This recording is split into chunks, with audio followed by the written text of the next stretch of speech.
Good afternoon, good evening, and welcome to Spanish United Radio. I'm your host, Enrique Sanchez. This afternoon, we have a very special guest. Can you introduce yourself, please? Yes, absolutely. Hello, everyone. Buenas noches para todos y todas. Mi nombre es Santiago Slabodsky y soy profesor en la Universidad de Hofstra en Nueva York. Gracias por estar en el programa. Es un gusto para mí y muchas gracias por la invitación. Igualmente, I recently attended your conference where you were speaking with Reverend, I believe her name was Machado, and had to do with Latino Christian and the Judaism's perspective. Can you explain a little bit about, I know what the discussion is about, but can you explain to the audience what was their perspective? Was it about the Hispanic Jewish Christians perspective, or what was the conversation essence was about? Yes, thank you very much for the question. So this is a particular program called the Hispanic Scholars Program, which tries to explore different ways that Latinx scholars and community have explored theology.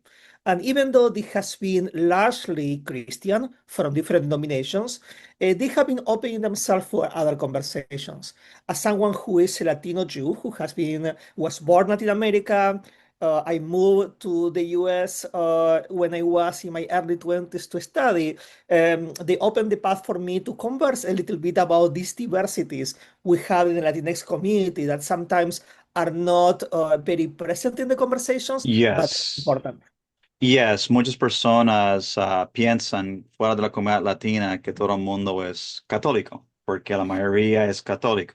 Yo soy latino, judío también. Mis padres son sefarditas que vinieron de España hace muchos, muchos siglos.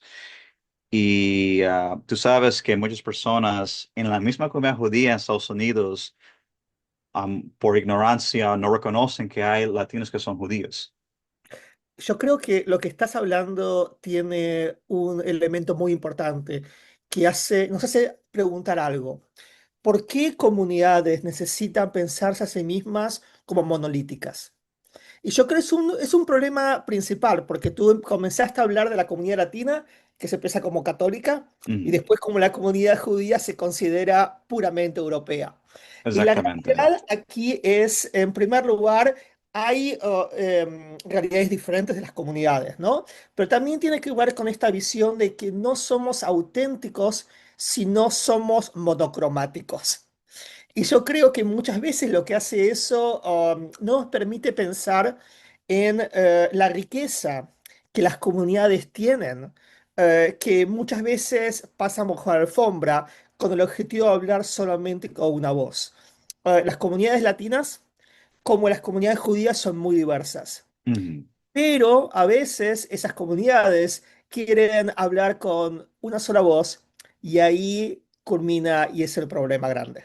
Sí, porque muchas personas no entienden que, como en la comunidad cristiana hay diversidad y es muy importante que toda comunidad en esa misma comunidad latina pueden tener su voz, pueden hablar, tener diálogo y también tener un entendimiento, porque mi fundación Spanish United, yo lo empecé hace 6 años, tengo 5 capítulos de diferentes estados. Pero somos una comunidad de derechos civiles que estamos inclusivos de todo el mundo. Sí. Nosotros escogimos Spanish United en nombres para unir todos los latinos por idioma y cultura. Todos los latinos nos vemos diferente, pero que nos une es la cultura y la idioma. Sí, yo creo que lo que es más importante es pensar cómo la diversidad fortalece. Y es algo que muchas veces cuando uno está en situaciones difíciles, y muchos Latinx hoy en día lo están, y hay que comprender eso. Se intenta pensar la comunidad como monocromática, con Mm, una sola voz, una sola visión. Y la realidad es que la diversidad fortalece. ¿Por qué? Porque esa diversidad nos permite pensar un poquito en cómo apoyar, cómo organizar, cómo liderar la comunidad desde las diversidades. Si no, lo que vamos a hacer es organizar solamente parte de la comunidad y perdemos a otra gente que podría unirse siempre y cuando sea incluida. Entonces, yo no creo que tenga que ver con que hay personas individuales que quieren excluir. Por supuesto, siempre hay alguien que quiere excluir, ¿no? Claro. Pero me importa menos esa gente, como me importa lo que se llama el sentido común, the common sense. Ujú, ¿Cómo se construye el sentido común para pensar a la comunidad latina solamente como católica o y a la comunidad judía como solamente europea? ujú, Y creo que lo que hay que confrontar es sentido común. ujú. Cómo se construye, por qué se construye, cuál es la política determinada, cómo las instituciones apoyan eso o no. Entonces yo creo que cuando podamos interrogar ese sentido común, vamos a poder ver que las comunidades se fortalecen con la diversidad. Exactamente. Y cuando yo he tenido conversaciones con diferentes líderes religiosos, con políticos y con otras personas de la comunidad, yo siempre enfatizo la importancia incluir a todo el mundo, porque la comunidad latina en Estados Unidos es muy grande. Si la comunidad es más unida, podemos tener más influencia, más voz, hacer más demandas para nuestra comunidad y también vivir mucho mejor. Y yo siempre enfatizo la importancia de la educación. Yo creo que cuando latinos se educan más, y no estoy hablando de académico, pero también en la educación de diferentes comunidades, religiones, diferentes perspectivas, eso puede abrir muchas puertas. Y mi fundación estamos enfatizando mayormente la educación porque cuando nosotros nos educamos, podemos tener no solo un mejor calidad de vida, pero también podemos hacer que nuestra comunidad pueda vivir mucho mejor y integrarse mucho mejor. Creo que lo que están haciendo del trabajo de la Fundación es excelente y espero pronto poder colaborar en todo lo que pueda, porque creo que muchas veces nosotros y nosotras y toda la comunidad es diversa. La diversidad también trae consigo diferentes niveles socioeconómicos, diferentes test de piel, que en Ujú. Estados Unidos significa algo, Sí. diferentes idiomas, diferentes accesos, y cuando abrimos la comunidad lo más posible, dentro de la comunidad nos podemos ayudar unos a los otros de acuerdo con los diferentes privilegios que tenemos. Ujú, El movimiento feminista necesita hombres. ujú. ¿Ok? Porque los hombres tienen algún privilegio que pueden llegar a usar para, para combatir la misoginia. Como también la comunidad judía necesita diferente gente, pero todos podemos utilizar los privilegios que tenemos en favor de otros, otras y otros que por ahí no lo tienen. Sí, yo creo que es muy importante porque cuando diferentes comunidades tienen aliados que no son de su comunidad, eso abre la puerta a personas que no tienen ese acceso por ejemplo, el movimiento feminista, si ellos tienen más de abierta de tener hombres, que tiene su favor, eso puede ser mucho beneficio a la movimiento feminista, también a la comunidad judía, si por ejemplo tienen una alianza con un musulmán, por ejemplo. Por Eso puede supuesto. abrir puertas en diálogos con la comunidad islámica. Y yo soy una persona que yo no solo diálogo con movimientos latinos, yo también he hecho diálogo con armenios, con persas, con chinos, diferentes comunidades, porque nosotros tenemos muchas cosas en común. Es verdad que muchos tenemos costumbres diferentes, vamos diferentes, creencias diferentes, pero nosotros universalmente tenemos la misma misión, es vivir, comer, educarnos, proveer para nuestros hijos y ir adelante. Sí, yo creo que es importante reconocer la diversidad interna y también, como bien hablas, poder establecer lazos a raíz de otras comunidades que por ahí tienen diferentes journeys, Pero Ujú, al mismo momento lo que hacen es tener algunas cuestiones estructurales que son parecidas o conocidas.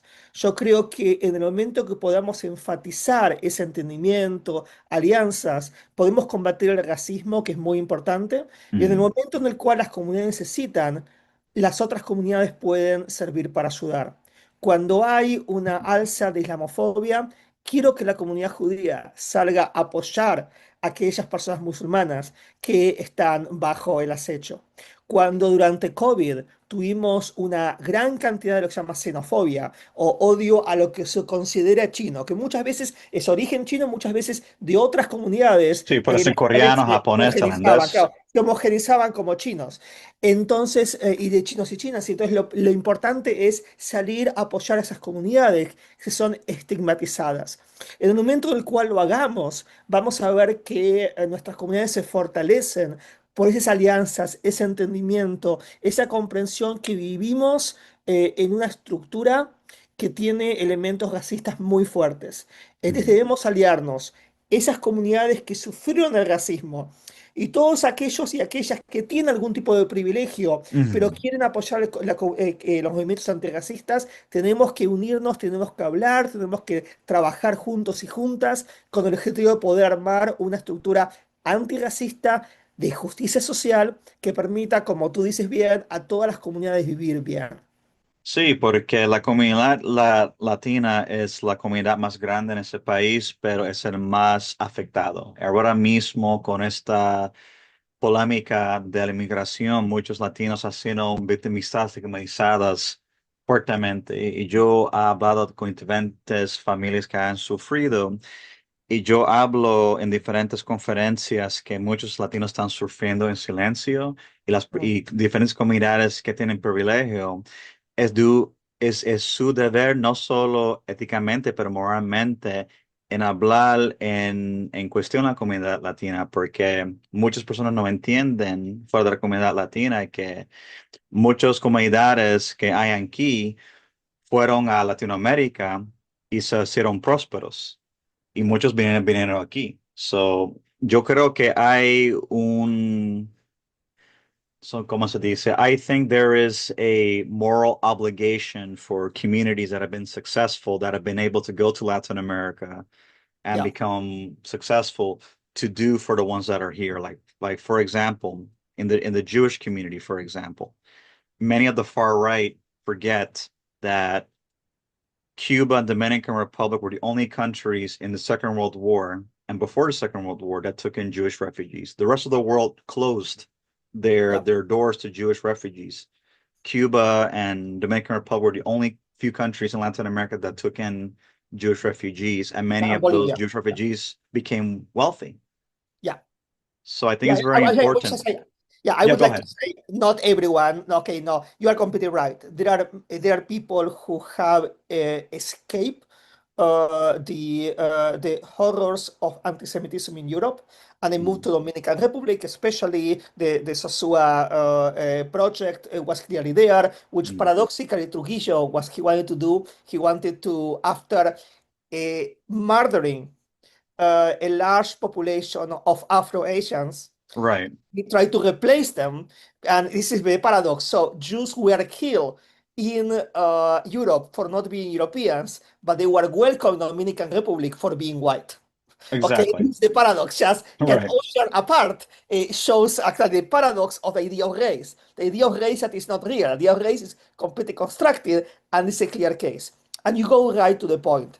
I believe that different communities have had experience in Latin America that have helped them to develop, to save themselves. Some of them to be prosperous, and some of them, especially the Dominicans, to actually move to the US. The Cubans was a little bit after. right. Um, but and the same thing with many Latin Americans. And I think the important thing is first of all to recognize that part and also to think a little bit more broader. Okay, Mm, not only people who have been in Latin America itself, but also Latin America or the global South is many times poor because mhm. the global North is rich. Correct. And that means that there is a responsibility of the global north to understand the extractivist practices that they have had for a very long time. So Mhm. the reason of why we have so many Latinos in the US is because the possibilities for economic prosperity, but also the possibilities of personal safety are Right. very reduced for many programs of the global north, Mhm. especially during the Cold War, of Mhm. using the global south as a proxy wars. Right. So many people escaped the violence in Latin America and came to the US not only to make the American dream, but also to save their lives, just to save their lives. So this idea that the US does not have a responsibility when the US, and before Europe, of course, Mhm. have been made as the cause of why people cannot live in Latin America. Many Right. people, not everyone, are Right. just needs to be accounted. Right. So it is completely, it's the people who have the lack of escaped Latin America and being personally prosperous. Many Jews were, but also many others, and some Jews were not. Some Jews stayed there, some Jews were not rich. Now there is a lot of diversity there. Right, of course. But also the responsibility of the global north for the systemic exploitation of the global south that led people to escape situation of economic limitations and also Political. violence, exactly, Right. as you say, by political violence, because of what the global north, Europe, but especially in the US, since the 1823, since the Monroe Doctrine, Doctrine. has been implying in Latin America. So, Right. yeah, the world is one. Right. And that's the thing. Like if you speak to most Latin Americans, if they could stay in Latin America, they would stay. Many of them don't want to leave. They're pushed out because many of them have put in a position where conditions have been so bad that they Yeah, have to leave. And the far right doesn't understand that it's not just government, but it's also corporations that are responsible for a lot of the problems in the global south. absolutely. Like, for example, what happened recently with Nicolas Maduro that had to do with oil. What happened in 1973 with Allende, who was assassinated and Pinochet was put into power. So many people don't understand that, Latin Americans, when they have revolutions, it's a reaction to something that's causing it. Because many people say that all Latin Americans were all communists. That is not true.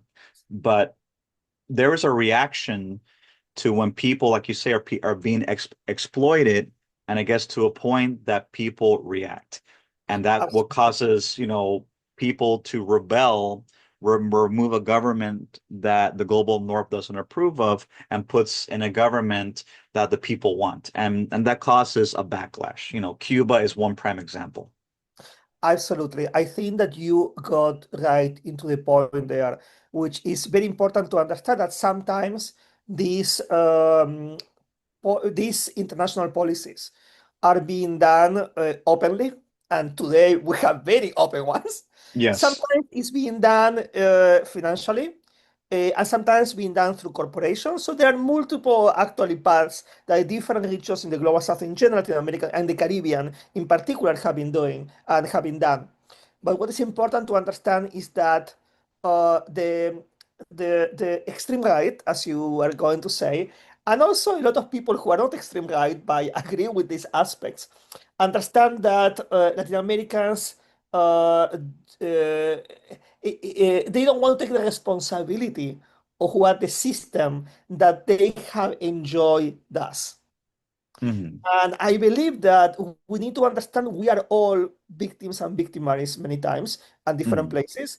And the global north has been victimary of a south that has been impoverished in order to make the north wealthy. Right. So when we depart from there, we understand that immigration is many times the price to pay for the wealth that has been extracted. And as one said a long time ago, it says that we are now here because you were there. Right. You were there sometimes has to do with financial, sometimes has to do with people, as you were mentioning, and sometimes has to do with structures of corporations that have taken land, different minerals, all the resources that make impossible to live in those places. Right. And that's one of the reasons why a lot of people go into organized crime, like Mexico, for example. Mexico's a country that's very rich in resources. The problem is, there's been corruption for so long, and then you have corporations that make it difficult for people to make a living. So many people go into organized crime. That's the reason why we see the level of violence that we're seeing in the last couple of years. But again, it comes from supply and demand. There is a supply of demand from the north for products, and then the ones in the south provide it, but it's causing a point where it causes social and political unrest. And I feel that the only way that could be resolved is that the the issue of the demand has to be addressed, which has not been done for a long time. I believe that here we have an issue that is systemic. Mhm. I don't think there is any single person, even though some people are worse, better and worse than others. Sure, okay? But at the same time, there is not about a person. It is about a system that has been in place for such a long time that has produced these problems. This is why the issue of immigration is not just an issue of morality. The issue of immigration is not just an issue of Christian charity. Mhm. The issue of immigration, it is an issue of historical justice Mhm. and is to be interpreted as such. And the only way that could be fixed is that the global north needs to see the global south as equals. And that's been the problem. And need to be able, there is a long time, Eduardo Galeano, this wonderful Uruguayan poet, once he was asked if you could talk to the US president, I don't remember who was at that point, what you would ask them to do. And he answered, please stay away. Because his argument was every time the US intervenes, screwed Mhm. up what we're trying to do here. Exactly. I don't think that right now uh, the US can stay away. They are too connected to stay away. But at the Mhm. same time, we need to rethink what the system is doing. And if the right wingers believe that they want an ethnic enclave in North America, they will need to understand that they created a native enclave in the backs of the people who they don't consider white. Right. As such, there is nothing like a white paradise without the work of others. From slavery, from taking the land of natives, from abusing The Africans. the workers like Latinos, but also Chinese and Asian during the Chinese Act. So Mhm. the white enclave is not pure. And Oh, we come back absolutely. to the idea of the early point. All communities are diverse, all communities are connected, and there is no purity. If there is no Absolutely. purity, these far right white dreamers Mhm. or nightmarish who think that they can create a white enclave don't understand that they can build something because of the work of everyone else. Right. It's like South Africa. They want to have an enclave, but they want to exploit the majority population. Well, yeah, this is exactly what happened after 1948 in South Africa. I Right. think you're absolutely right. Now, the thing here is that they want to take everyone away, and this is why deportations. So, and here is what historical antecedents we have about erasing a population from a place because, according to them, they are a threat to the Constitution of the US. And Right. we return to one of the examples of choosing Europe. Choosing Europe were attempted to be completely eliminated because they were bringing a level of impurity from the first Spanish Empire to Nazi Germany, and the idea was to eliminate them. Either Right. first plans were to kick them out, and the second plan was to exterminate them physically. Right. So I believe that perhaps it's something for us to think. What are the ultimate plans of these people? After they fail to kick all the Latinos and East Asians and Somalis and everyone out, what they will try to do? And I just think that is the issue. Deportation, persecution, and genocide are very close to each other. Oh, absolutely. And I also wanted to add that Uruguay is one of the few countries in Latin America that has always been economically, politically stable. And I think partly has to do is because they've had a very good system of government. Yeah, I wish I say we need to discuss the factor. Also has to do that they have, first of all, you're right that for a long time they had, but also they had their own dictatorship and they Mm. collaborated with their own things and their own situations. And also they have a very liberal conception of banking that led a lot of people in Latin America to pass their money there in order for them not to be taxed in other places in Latin America. So So I would it's like say that Switzerland. yeah, so I would just say that there are many factors of why they call Uruguay Switzerland of Latin America, Mm. and I would just say not everyone can follow that model. Makes sense? Mm. Yeah, it's not a one size fits all. Exactly. Yeah, yeah, yeah. So Uruguay being in the place where it is, with certain kind of particularities, I do respect Uruguay a lot, and you're right. For the last 60 years, 70 years, they have maintained a policy of state, independent of who was in the government. Mhm. And I just think that that is important, not at every level, but at many levels, you're right. At the same time, the banking policy allow a lot of people to bring money, Uruguayan, Brazilians, and others, like put it under the rug in such a way not to be taxed.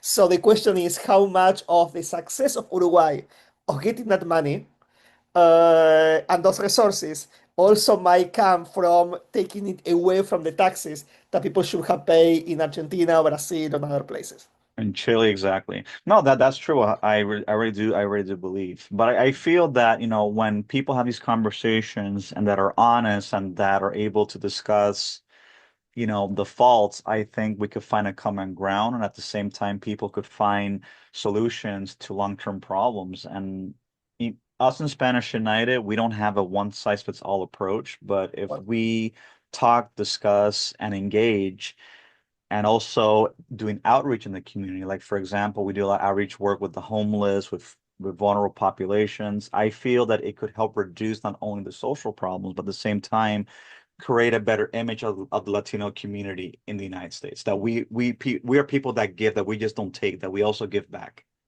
Absolutely. I think that, there is a very, very problematic stereotype is out there. And we need to confront the stereotype because it's untrue in many, many ways. And the one that you are proposing is a very good one, not only because you are confronting the stereotype, which is very important, but also because you are serving other people who truly need that help right now.